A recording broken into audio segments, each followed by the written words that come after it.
것이다. 우리가 사회주의 할 때는 뭡니까?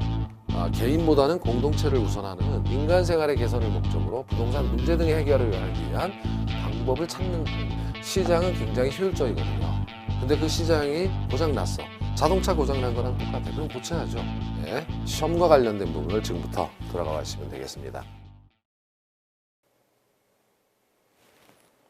안녕하십니까.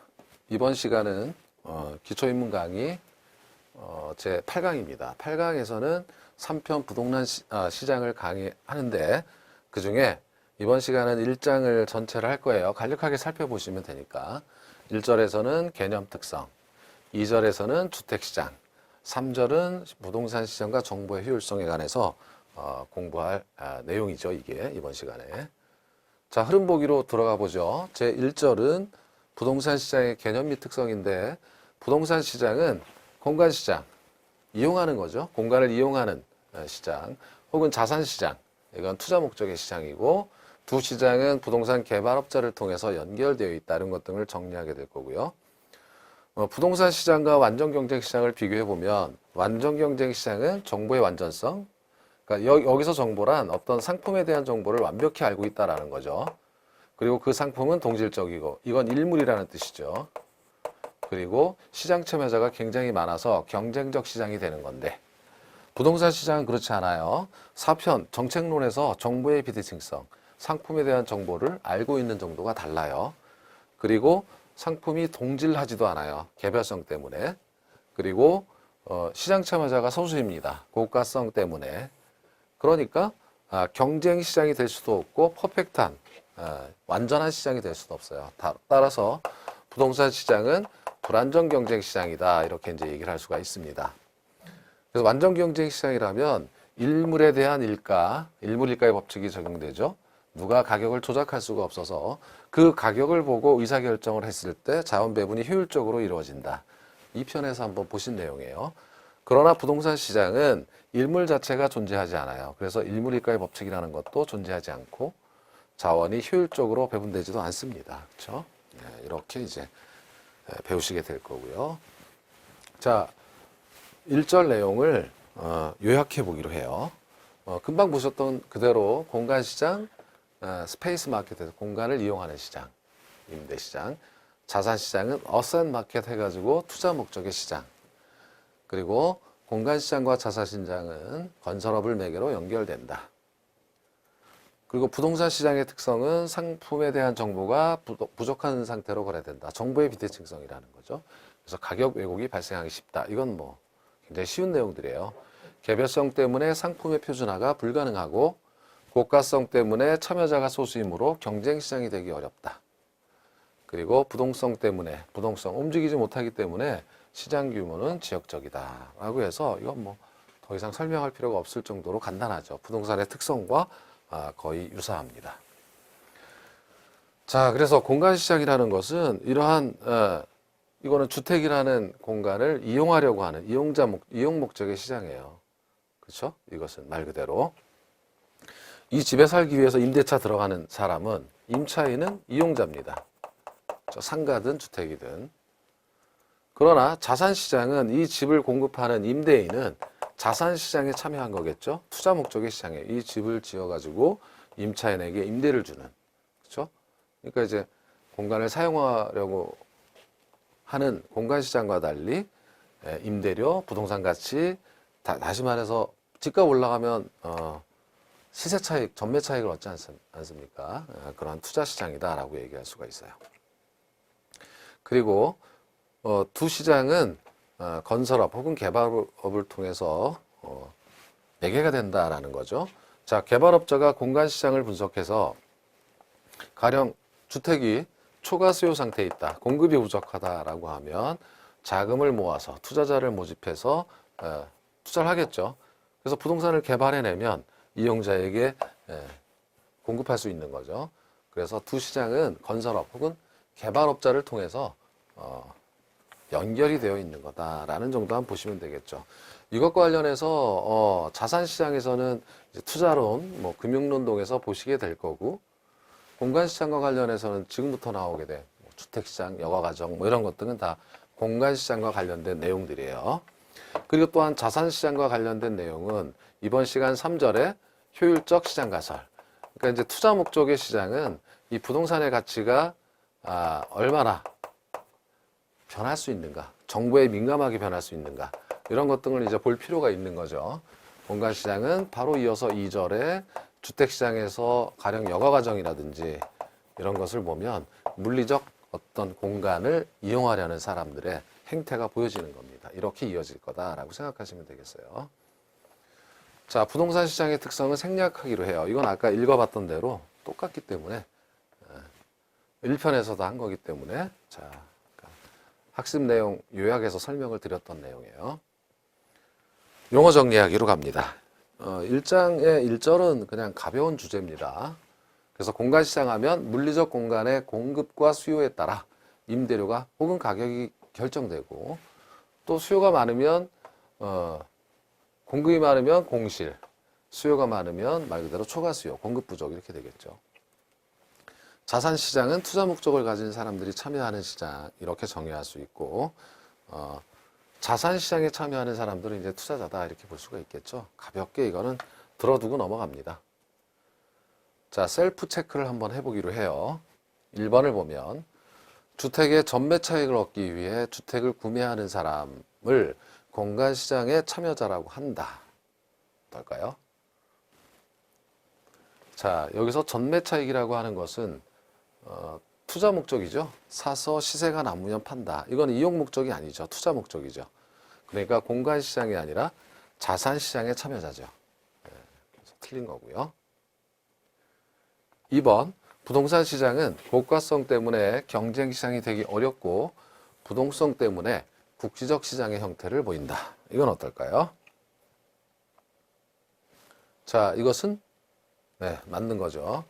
고가성 때문에 참여자가 소수예요. 그러니까 경쟁을 할 수가 없어요. 경쟁 시장이 되기 어렵습니다. 그죠? 모든 중에서 국지적 시장이다. 이런 정도를 정리해 두시면 되겠죠. 자, 기출문제 맛보기 17회에 나온 건데 부동산 시장의 특성과 기능에 관한 설명 중 옳은 것을 골라보세요. 하는 문제인데 1번, 부동산 시장은 수요와 공급의 조절이 쉽지 않아 단기적으로 가격 왜곡이 발생할 가능성이 높다 해서 이게 맞았습니다. 사실 이 내용은 수급 조절이 쉽지 않다는 것은 수요 공급 이론을 우리가 배웠으니까 가격, 수량, 수요와 공급 이렇게 돼 있었죠. 이때 만약 어떤 이유로 인해서 수요가 증가했다 이겁니다. 그럼 다시 균형으로 가겠죠. 균형이 이동하죠. 균형이 이동하는 방법은 가격이 상승하고 수량이 증가할 겁니다. 그래서 새로운 균형으로 오면 되는데 문제는 수급 조절이, 수요와 공급 조절이 쉽지 않다. 그 중에서도 공급의 조절이 쉽지 않아요. 가격이 오른다고 해서 단기적으로 공급이 즉각적으로 증가하는 것이 아니라 공급은 고정되어 있습니다. 그러면 단기적으로는 이렇게 가격이 급등하겠죠. 공급이 늘어날 수가 없어서 가격이 서서히 오르는 것이 아니라 급등해요. 이것을 가격 왜곡이 발생한다. 뭐 이렇게 얘기하는 거고요. 이것은 이제 기본 이론에서 거미집 모형 등을 통해서 더 자세히 보게 되겠죠. 자, 2번 부동산 시장 특징 중에 하나는 다수의 판매자, 다수의 구매자. 이거 아니죠. 소수라고 했습니다. 3번 개별성이 강하기 때문에 시장 조직화가 불가능한 거죠. 다 다른데 어떻게 조직합니까? 자, 그리고 부동산 거래는 그 성질상 고도의 공적인 경향을 지니고 있다. 지금 사실 부동산 시장을 공간시장과 자산시장이라고 했고 자산시장은 민간이에요. 민간은 사적인 목적으로 거래하는 거죠. 그러니까 거래는 또 대부분 민간이 하는 거고 따라서 고도의 공적인 경향을 띠고 있다는 말은 옳지 않습니다. 5번 국지성의 특징이 있기 때문에 가격이 다른 거죠. 균질적인 것이 아니라 이질적인 지역마다 가격이 달라야 하겠죠. 그래서 1, 2, 3, 4가 2, 3, 4가 5가 다 틀렸고 1번만 맞는 답이 되겠죠. 이것이 이제 1절의 가벼운 내용입니다. 1절은 기본 이론을 들어가도 이 이상이 아니라 이 정도 수준입니다. 자, 2절로 가봐서 즉 다시 말해서 이제 공간 시장 중에 하나로서 우리가 가장 중요하게 생각할 수 있는 주택 시장을 살펴보자. 그 출발점은 주택의 내구성이다. 주택의 수명이 길다라는 거죠. 주택의 수명이 길다는 것은 단기와 장기를 구분할 필요가 있는데 단기에는 절약 공급이에요. 즉 재고주택, 현재 존재하고 있는 주택 재고하면 약 97%의 비중이 있다. 어느 지역을 가보면요, 새 집은 별로 없고 다 기존에 있는 주택이잖아요. 그러나 장기에는 이 지역의 주택 수요가 늘어나면 신규 주택 공급이 가능하죠. 신규 주택은 일정 기간 동안에 새롭게 늘어난 거죠. 그러니까 유량 공급이다. 이렇게 얘기할 수 있어요. 그래서 단기와 장기를 구분할 필요가 있다. 주택 수명이 길어서 재고가 많아요. 근데 수명이 길다는 것은 두 번째, 주택 순환 현상이라는 것을 유발할 수 있다라는 거죠. 주택 순환 현상이라는 것은 하향 여가는 저가주택 수요 증가, 저가주택 인구 유입 이렇게 돼 있는데 어느 지역에 일단 주택 순환 현상이라는 것은 여기서 주택이 도는 게 아니라 주택의 주인이 바뀌는 현상이에요. 내구성 때문에. 수명이 기니까 마치 자동차처럼 내가 타다가 중고시장에 팔면 다른 사람이 사가고 나는 새 차 산다. 라는 것과 같아요. 그래서 하향 여가라고 하는 것은 이어서 보겠지만 저소득층 인구가 어느 지역에 유입되면 저가주택 수요가 증가돼서 저소득층 인구가 고소득층 주택을 사는 현상. 상향 여가는 반대로 소득이 증가해서 저가주택 수요가 감소하면 기존의 저가주택을 개량해서 고소득층이 들어가는 현상. 뭐 이렇게 정리를 하시게 될 거예요. 자, 그래서 흐름 보기만 놓고 보면 잘 이해가 안 가실 수 있습니다. 특히 주택 순환 현상은 그렇죠.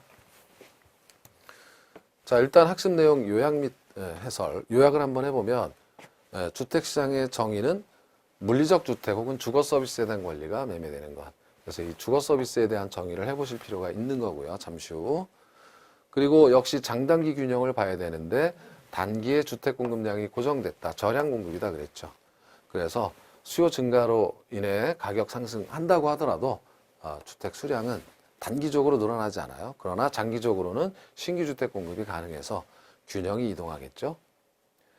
여가 과정은 주택의 내구성 때문에 생기는 현상이라고 했습니다. 하향 여가, 논리를 보면 저가주택 수요 증가, 가격 상승, 상대적으로 낙후한 고가주택이 저소득층에게 공급되는, 상향 여가는 고소득층이 저가주택을 개량 매입하는 현상, 원인은 소득 증가로 인한 저가주택 수요 감소. 예를 들면 재건축 또는 재개발이 그렇다. 이렇게 배우시게 될 거고요. 아울러 주거 분리도 여가 과정과 묶어서 정리해 보면 고소득층과 저소득층 주거 지역이 분리되는 현상이다. 그것을 침입과 계승으로 설명할 수 있다. 이런 얘기예요. 지금 반복이 한 3번 정도 되죠. 여러 번 반복되고 있죠. 자, 그러면 해설을 한번 해보기로 하죠. 주택시장의 정의예요. 그래서 물리적 주택 혹은 주거 서비스에 대한 권리가 매매되는 시장이 주택시장이다. 이렇게 정의가 될 수 있는데 여기서 중요한 것은 물리적 주택뿐만 아니라 주거 서비스라는 개념이에요. 자, 일단 소비재, 주택 서비스에 대한 주택 서비스라는 것은 주택으로부터 받는 효용, 만족감이죠. 그것을 수요한다 이거죠. 이면서 투자 목적의 재화이기도 하죠. 주택이. 만약에 내가 이 집을 사가지고 임대 목적으로 이 집을 샀다면 투자재입니다. 그렇죠? 투자, 그러니까 이거는 자산 시장에 대한 얘기겠죠. 자, 그렇지만 주거 서비스라는 것은 주택으로부터 얻는 효용이에요. 내가 가족과 함께 거주를 하기 위해서는 빌라든 뭐 연립이든 아파트든 사야 합니다. 그래서 주택으로부터 받는 효용이다. 이런 뜻이에요. 그럼 이런 주거 서비스 개념이 필요한 이유는요. 지금 물리적 주택은 가령 얘가 단독이고 빌라 뭐 연립이고 얘가 아파트다라고 하면 이게 물리적으로 다 달라요. 그죠? 그러니까 주택하게 되면 이질적 상품의 집합입니다. 그런데 우리가 수요 공급 분석을 하기 위해서는 여기가 수량이고 가격이고 수요 곡선, 공급 곡선을 그려야 되는데 그런데 여기가 아파트인지 연립인지 단독인지 이 주택이라는 수량에 얘가 다 포함된다면 이 개수를 같은 식으로 세울 수가 없잖아요. 못한다는 거죠. 너무 이게 넓게 정의돼 가지고 못한다는 거예요. 그러면 주택시장 분석은 너무 이질적 상품의 집합이므로 주택시장 분석할 수가 없고 아파트 따로 하고 연립 따로 해야 되는가. 아파트도 지역마다 또 다른데 그래서 나온 개념이 주거 서비스입니다. 자, 예를 들면 주택으로부터 얻는 효용은 단독주택이나 연립주택이나 아파트나 똑같다라는 거죠. 효용의 크기는 다를지라도 여기서부터 잠자고 밥 먹고 TV 보고 그렇죠? 가족과 알뜰하게 살고 이런 것 등은 주거 서비스예요. 그런 측면에서는 다 같다 이겁니다. 그렇다면 물리적 주택 시장을 동질화시켜주는 개념이 주거 서비스다. 여기서 주택 아니고 이제 주택 서비스 혹은 주거 서비스 하게 되면 이렇게 수요 공급 이론 분석할 수 있다 이런 내용이에요. 그래서 주거 서비스라는 개념을 익혀 두셔야 되겠죠. 자, 그리고 이제 두 번째 정리할 내용으로는 장단기 균형입니다. 지금 잠깐 앞서서 그렸죠. 지금 다시 말해서 주택시장이라고 봤을 때 여기가 이제 주거 서비스량, 그죠? 여기가 주택가격 혹은 임대료겠죠.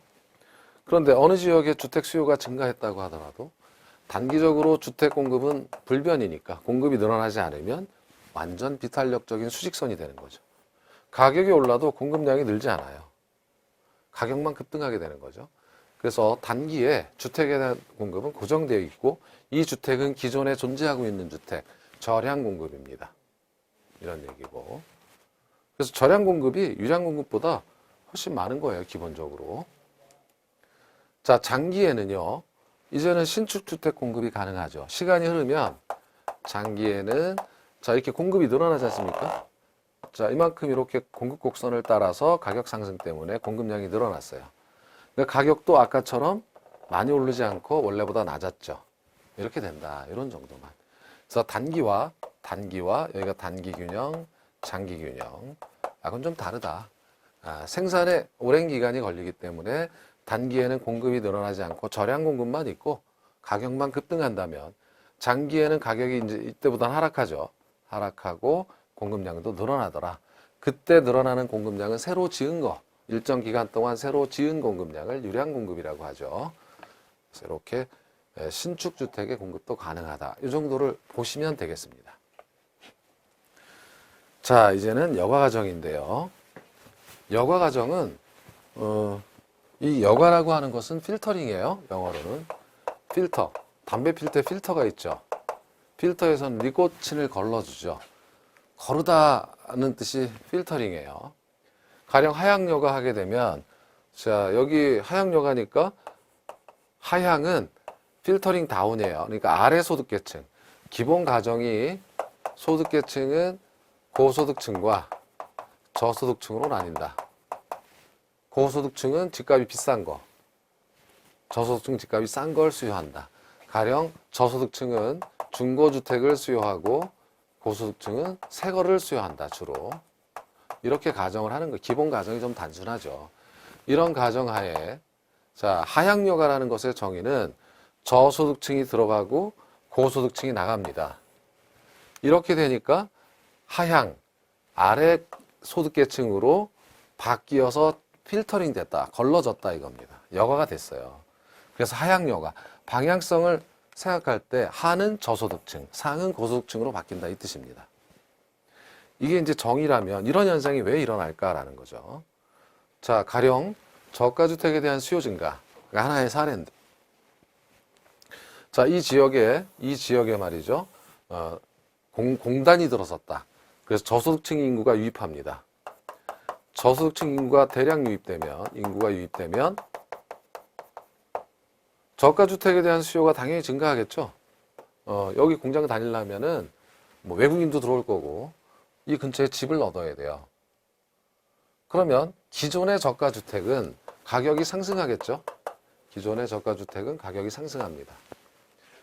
그러면 상대적으로 낙후한, 가령 얘가 고소득층이 살던 집인데 10년이 됐어요. 그러니까 어차피 여기 살던 고소득층은 떠나고 싶어 했어요.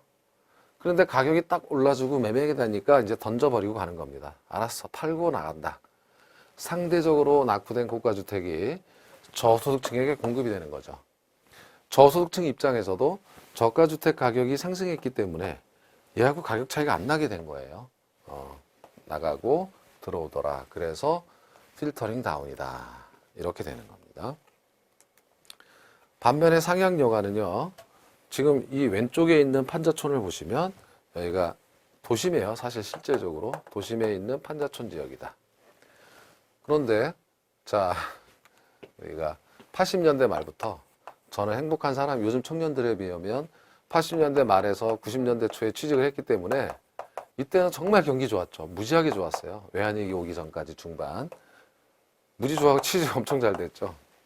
소득이 증가했어요. 국민소득 자체가 크게 증가한. 그러면 소득이 증가하면 이제 전체 국민소득이 증가하면 이런 집 살기 싫죠. 저가주택 수요 감소입니다. 그렇죠? 예. 증가로 인한 저가주택에 대한 수요 감소. 이런 데 살고 싶지 않아요. 이런 데 살고 싶어요. 이런 데 살고 싶은데 도심 내에 택지로 지정된 지역은 얼마 안 되잖아요.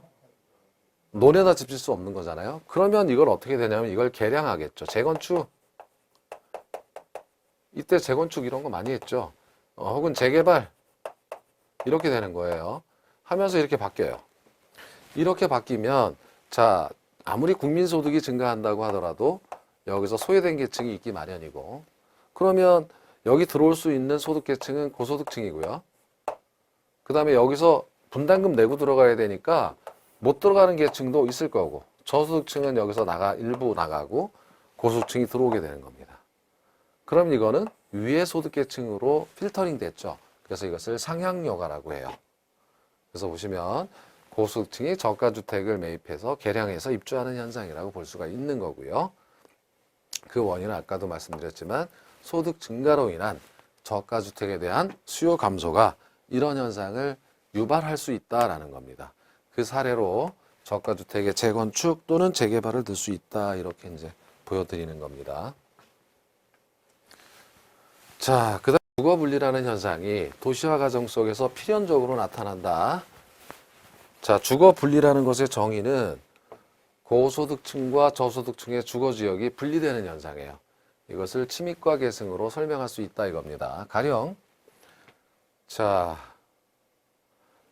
뭐 특정 지역을 얘기하고 싶은 게 아니라 그냥 여기 변두리다. 근데 이 지역에 집이 있는데 집을 고쳤어요. 오래돼가지고. 그랬는데 가치 상승분보다 계량비용이 더 많이 들어.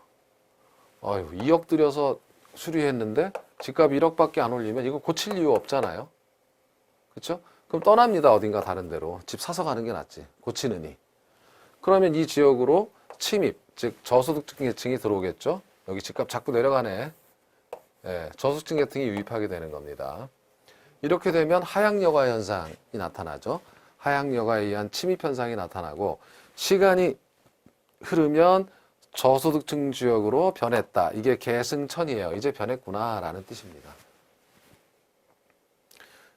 자, 반면에 여기 또 강남구네. 이 지역은요.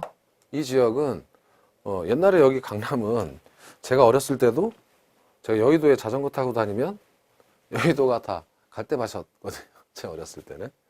여기도 논밭이고 뭐 그랬었는데. 그리고 여기 송파 이런 데는 장 맞으면 물 잠기던데. 하여튼 근데 변했어요. 자, 어찌됐든 여기에 최근 같으면 여기선 다른 현상이 나타나죠. 여기가 이제 우리 박정희 대통령 때 강남을 개발했죠. 60년대 이후에. 그래서 계획도시, 이게 도로만 봐도 다르잖아요. 그러니까 계획된 도시니까 좀 쾌적하다. 기반시설도 잘 돼 있고, 고소득층 하나씩 들어오겠죠. 그래서 여기 기존에 살던 집을 고치면 1억 들여서 고치면 집값이 가령 3억이 올라. 그럼 당연히 들어가서 고치는 게 난데 누가 들어가겠습니까? 저소득층 돈이 있어야 들어가지.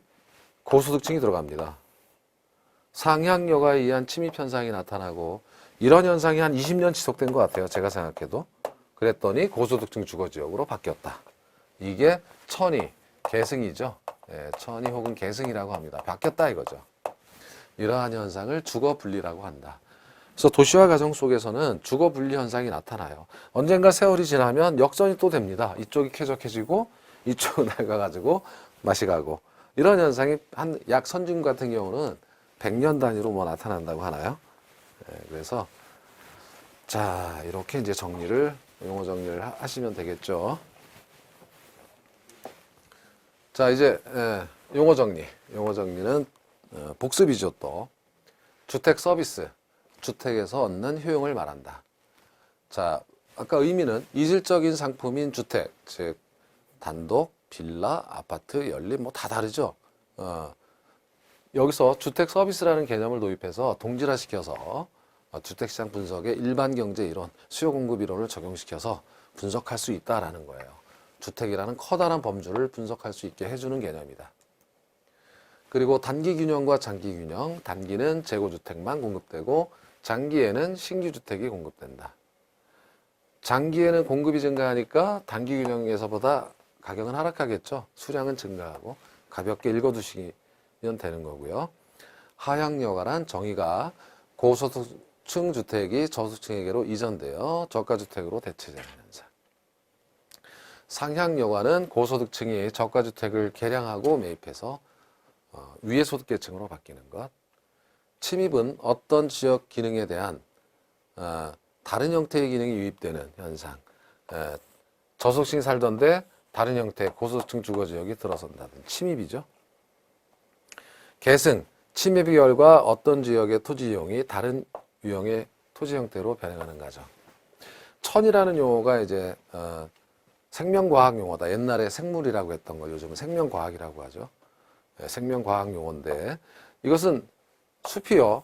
가령 소나무 숲이었는데 여가 그런데 아카시아 씨가 하나 둘씩 흘러 들어와.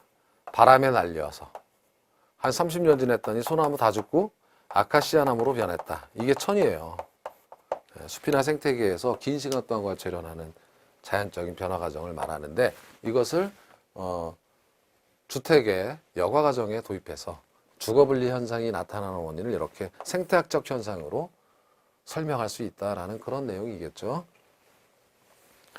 자, 그렇다면 셀프 체크를 한번 해보시죠. 1번, 주택의 단기 공급은 저량 공급이며 장기 공급은 유량 공급이어서 주택시장에서는 저량 분석이 필요하다. 이거 맞습니다. 그러니까 왜 이런 표현이 가능하냐면 저량, 유량을 구분하지 않아요. 일반 경제학에서 유량, 저량 안 따집니다. 사실은. 근데 수요 공급을 따질 때 유량, 저량을 안 따지고 유량만 따지는데 저량이 필요한 이유는 이게 저량이 너무나 많은 비중을 차지하고 있어서 그래요. 그 이유는 내구성 때문에 수명이 오래가서 재고의 비중이 커가지고 이럴 수밖에 없다. 재고 분석이 중요하다. 뭐 이런 뜻입니다. 자, 2번 상향여가는 고소득층이 사용하던 주택으로 저소득층이 이주하는 현상을 말하며 주거분리란 고소득층과 저소득층의 주거지역이 분리되는 현상을 말한다. 이것은 어떻습니까? 자, 답을 바로 볼게요. 틀린 거 아시죠? 앞쪽만 틀렸어요. 컴마 앞쪽이 틀렸고 뒤쪽은 맞았죠. 주거분리는 정확히 정의됐지만 고소득층이 사용하던 주택이 저소득층이 이주했다. 그러면 아래로 바뀌었잖아요. 필터링이 됐잖아요. 그럼 하향여가다 이렇게 정의하는 거죠. 상향여가가 아니라. 자, 이렇게 했고 여기죠. 이번에 이제 기출문제 맛보기는 여기에 관해서는 조금 어려우니까 통과하고 3절을 보는 거예요. 정보화 효율성. 지금 흐름 보기를 보면은 이게 이제 자산시장으로 왔어요. 아까 여가 과정에서는 이런 걸 사용하는 건 공간을 이용하는 차원에서 부동산 시장을 봤다면 이 3절은 자산시장, 투자 목적의 시장이에요. 자, 그래서 주식시장 이론에 의하면 파마라는 사람이 효율적 시장 가설을 효율적 시장 가설을 냈어요. 가설이라는 것은 아직 증명이 되기 전 단계. 그래서 증명이 되면 이론이 되는 거죠. 그래서 일단 여기서 말하는 것은 효율적 시장이란 정보가 가격에 신속 정확히 반영되는 시장이다. 그런데 약성은 과거의 정보까지. 중강성은 공개된 모든 정보가. 강성은 공개되지 않은 정보를 포함한 모든 정보가. 그렇죠? 이렇게 반영되는 시장이다라고 정의하는 거예요. 그럼 이 의미가 무엇일까라는 거는 학습 내용을 보면서 설명을 드리겠습니다.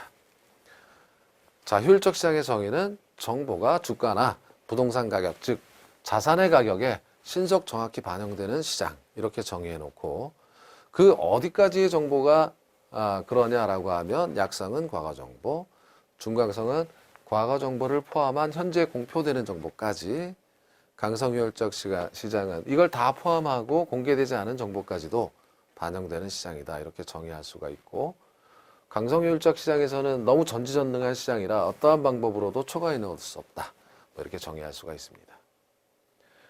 그런데 시장이 효율적이지만은 않고 비효율적 시장의 행태도 띠는데, 주가나 주식이나 부동산 시장이 그래요. 투기로 인해서 거품이나 집단 심리, 변덕 등에 의해서 결정될 수도 있는 거예요.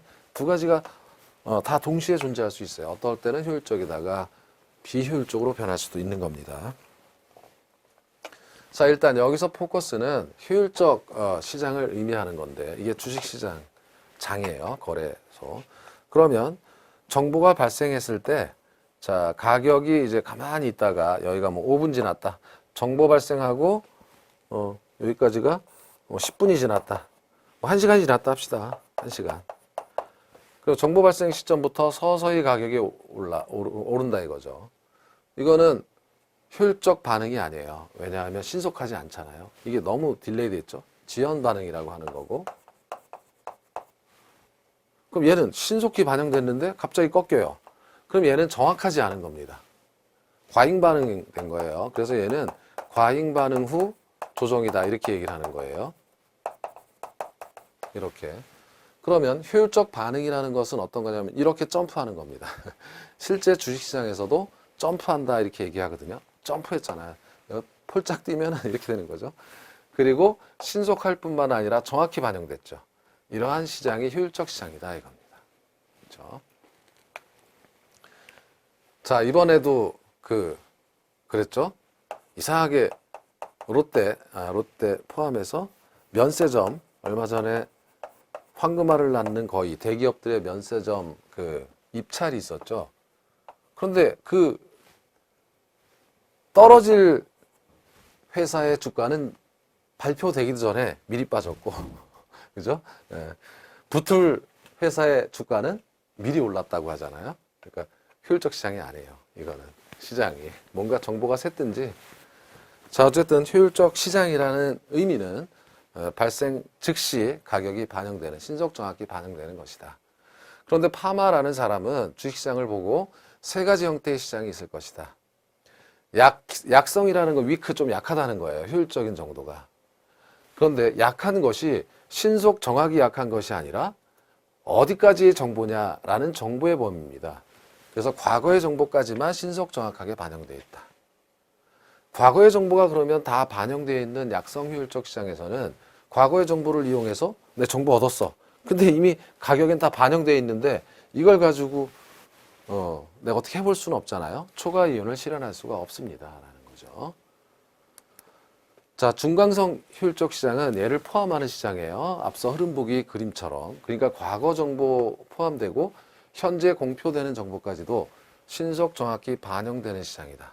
여기 보면은 파란색 박스를 보면은, 그죠? 현재 가격은 과거의 변화 양상은 물론 이미 일반에게 공표된 정보까지도 반영하고 있고, 그리고 또한 공표되는 정보도 현재 진행형으로 반영된다. 그래서 현재 존재하고 있는 어떤 정보를 이용해도 이미 가격에 다 신속 정확히 반영되기 때문에 초과 이윤은 얻을 수가 없다. 뭐 이렇게 정의해 보는 거예요. 자, 강성효율적 시장은 과거 정보, 현재 공표되는 정보, 미공개 정보까지도 반영되는 그런 시장입니다. 어떠한 방법으로도 초과이익을 얻을 수 없는 시장이에요. 아무리 이 정보를 이제 기업 내부자만 알고 있는 정보다. 내부자로 탑시크릿 뭐 이렇게 하더라도 이 미공개 정보도 이미 시장에 다 반영됐다. 뭐 이런 뜻이죠. 공개되는 이러한 시장은 강성효율적 시장이다. 그러니까 정보가 숨어 있을 수가 없는 시장이에요. 어떠한 방법으로도 초과이익을 얻을 수 없는 시장이 강성효율적 시장이다. 이렇게 이제 정의할 수가 있는 거죠. 자, 그럼 여기서 이제 초과이윤이라는 얘기가 나왔는데, 우리가 다음 시간 입지이론, 그 중에서도 틴넨의 입찰지대 곡선을 얘기할 때 초과이윤, 정상이윤 이런 얘기가 나오고 실제 시험에서도 뭐 그렇게 나왔습니다.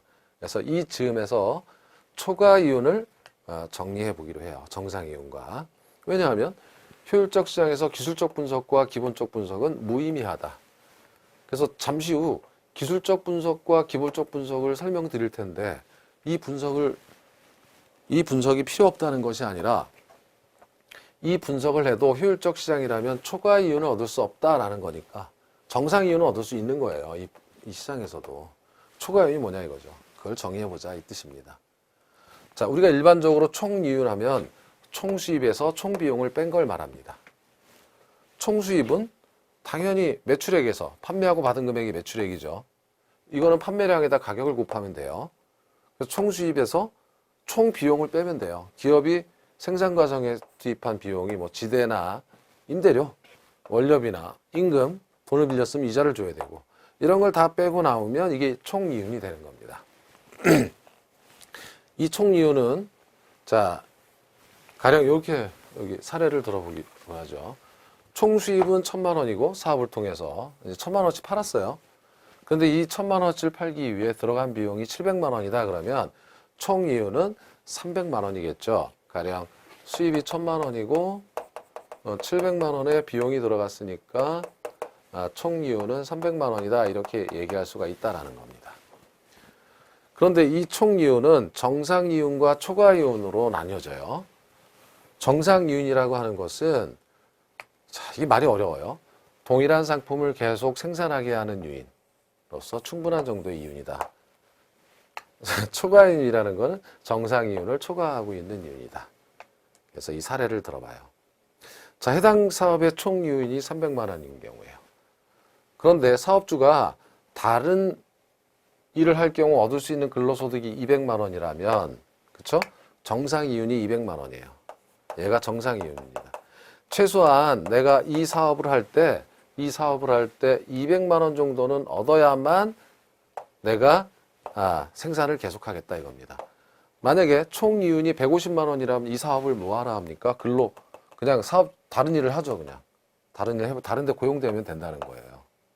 이것이 정상 이윤이고 그런데 300만 원 얻었다 그러면 나는 내가 다른 곳에 가서 일하면 200만 원 버는데 100만 원 더 벌었네.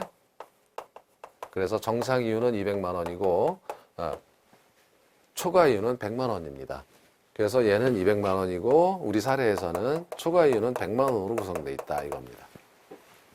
그러니까 여기서 지금 초과 이윤을 얻을 수 없다는 것은 정상 이윤을 얻을 수 없다는 것이 아니라 얘를 얻을 수 없다 이거예요. 시장과 동일한 수익만 얻을 수 있다라는 뜻으로 생각하시면 돼요.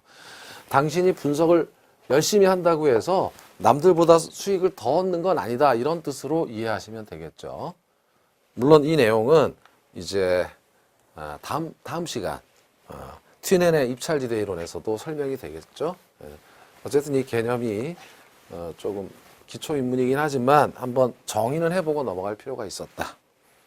그러면 기술적 분석과 기본적 분석이 무엇인가라는 거죠. 지금 기술적 분석을 얘기해야 되는데 이것은 삼성전자가 대한민국 대표 주식이니까 삼성전자의 봉차트라고 하는 겁니다.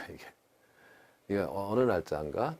2015년 11월 16일 날 삼성전자 주가. 이게 이제 여기가 그렇고요. 이게 지금 월봉이라 이게 2007년이에요. 그리고 지금 2015년입니다. 얘가 1년이고 이 봉 하나가 한 달입니다. 이게 12개예요, 이거는. 11개예요. 그러니까 11월 달이니까. 그래서 예를 들면 40만 원짜리가 최근 몇 년간 150만 원까지도 갔고 굉장히 폭이 크죠. 몇 년간 이렇게 움직임을 보여주는 거예요. 기술적 분석은요. 이걸 통해서 가령 이렇게 패턴을 분석한다는 거죠. 이렇게 저항선을 그려서 여기 뚫으면 이거 더 가는 거고 또 지지선을 그려서 여기 밑으로 빠지면 더 빠지는 거고 뭐 이렇게 분석해서 초과 이윤을 얻으려고 하는 건데 그런데 이 그림에 있는 모든 정보는 사실 과거에 이게 의미가 없다는 거죠. 왜냐하면 효율적 시장이라면 과거의 모든 정보가 가격에 정확히 반영되어 있어서 이걸 미래를 예측할 수 있는 도구로 활용할 수가 없다는 거예요. 그래서 기술적 분석은 이렇게 어떤 패턴이나 주가의 패턴, 과거의 역사적 자료, 거래량, 주가 이런 것 등을 가지고 분석을 한다는 건데 효율적 시장은 가격이 먼저 다 빠르다. 완벽하게 가격이 반영되고 있어서 그걸 해봤자 남들보다 더 돈을 벌 수는 없다. 그냥 너는 정상 이윤, 시장 수익률만 얻을 수 있다 이 뜻이에요. 자, 기본적 분석은 지금 요게 기본적 분석인데 기본적 분석은 어떤 기업의 내재 가치를 파악하는 것이다. 가치 분석이다. 뭐 이렇게 얘기할 수가 있는데 삼성전자의 재무제표입니다. 3, 4분기. 매출이 기본적으로 분기에 50조예요. 뭐 해서 매출액 이익률, 뭐 영업이익, 납입자본 이익률, 에비타, EBT, ITD, 뭐 ROA, 자기자본 뭐 이런 것 등이 있어요. 이런 기본적인 내재 가치를 통해서 삼성전자는 180만 원 정도가 되겠다라고 하면 아까 140만 원이니까 150만 원밖에 안 되니까 저평가됐죠. 그럼 가치에 비해서 가격이 저평가됐으니까 투자하자 이런 얘기예요. 그런데 효율적 시장이라면 이 공개된 모든 정보는 이미 가격에 다 반영돼 있어요. 그럼 여기가 180만 원이 돼 있을 거예요. 시장 가면은. 이게 150만 원이 아니라. 그럼 이거 분석해봤자 소용없잖아요. 소용없는 이유는 가격이 이미 먼저 다 가치를 반영하고 있다는 거죠. 왜?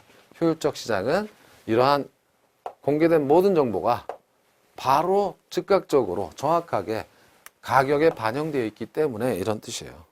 그래서 만약에 효율적 시장이라면 이런 분석이 무의미하다라는 뜻은 이런 지금과 같은 얘기. 초과 이윤은 얻을 수 없다. 그냥 시장 수익률만 얻어가라. 자, 비효율적 시장이라고 하는 것은 아까와 달리 정보가 정확하게 가격에 반영돼 뭐 이런 게 아니라 정보하고 전혀 무관하게 버블이 형성된다. 우리 그런 사례 많이 봤어요. 주식시장에서도 버블이 많고 부동산 시장에서도 버블이 많아요. 집단적인 심리, 변덕 등에 의해서 폭락을 하기 마련입니다. 효율적이지 않죠. 이렇게 시장을 설명하는 이론도 존재한다. 이렇게 하시면 되겠죠. 자, 그러면 용어 정리하기. 복습이죠. 기술적 분석은 무엇일까? 주가, 아까 그래프 생각하시면 혹은 부동산 가격 거래량과 과거의 흐름 분석해서 가격을 예측하겠다.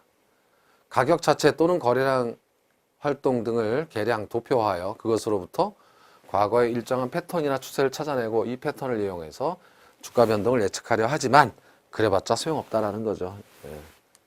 기본적 분석은 내재 가치 결정해주는 영향을 주는 기본적 요인들, 펀더멘탈이에요. 영어로는 본질적 가치, 내재 가치를 산출하는 데 초점을 집중시킨다. 그래서 분석해서 180만 원짜리라고 결론을 얻었다. 그런데 효율적 시장은 신속 정확하게 이미 다 가격이 180만 원 되어 있다. 이런 거죠. 그러니까 할 필요가 없다는 거죠. 해도 초과이는 얻을 수 없다라는 겁니다. 자, 이유는 총수입에서 총비용을 빼는 건데 총수입이란 매출액, 총비용이란 투입한 요소에 대한 대가 이렇게 아까 정리했었죠.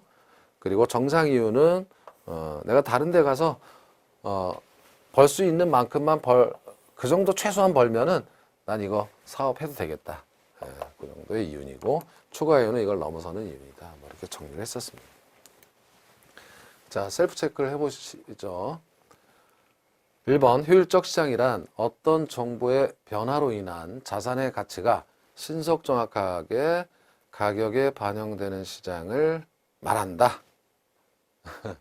이건 뭐 금방 아시겠죠? 맞습니다. 2번입니다. 약성 효율적 시장이나 중강성 효율적 시장에서는 기술적 분석을 통하여 초과이윤을 얻을 수 있다. 자, 이것도 금방 아시겠죠? 초과 이윤을 얻을 수가 없다라고 바꿔주셔야 되겠죠. 효율적 시장에서는 이 정보들이 정확히 가격에 미리 반영되어 있기 때문에 분석해도 이미 다 올랐어요. 이렇게 되는 거예요. 자, 기출문제 맛보기를 보면 15회입니다. 어느 지역을 투기지역으로 지정할 것이라는 소문이 시장에 알려지자마자 해당 지역 주택시장이 급격하게 냉각되었다. 이게 투기지역은 안 좋은 거예요. 벌써 다 알았어. 하자마자 반영된 거죠? 그러면 이것은 바로 효율적 시장이다. 효율적 시장에서도 굳이 말하자면 준강성 효율적 시장이다. 뭐 이렇게 얘기할 수가 있겠죠. 발표되자마자. 지대이론은 아니고요. 포트폴리오 투자론에서 배울 거고 거미집 이론은 경기변동 이론을 설명하는 이론이고 중심지 이론은 다음 시간에 배우실 거예요. 자, 이렇게 해서 이번 시간 한 내용은 부동산 시장론 중에 1장 부동산 시장 개념과 특성, 그리고 주택시장에서 여가 과정이 좀 중요했었죠. 뭐 장단기 분석도 봤지만, 그리고 정부의 효율성을, 효율적 시장 가설을 중심으로 살펴봤습니다. 다음 시간에서는 2장 입지 및 공간구조론의 일부, 즉 1절에 입찰지대 곡선, 도시구조 중 튀넨의 입찰지대론, 도시공간구조론. 이 시험에 자주 나와요. 기본이 되는 거고. 이렇게 하도록 하겠습니다. 이번 시간 고생 많으셨습니다. 고맙습니다.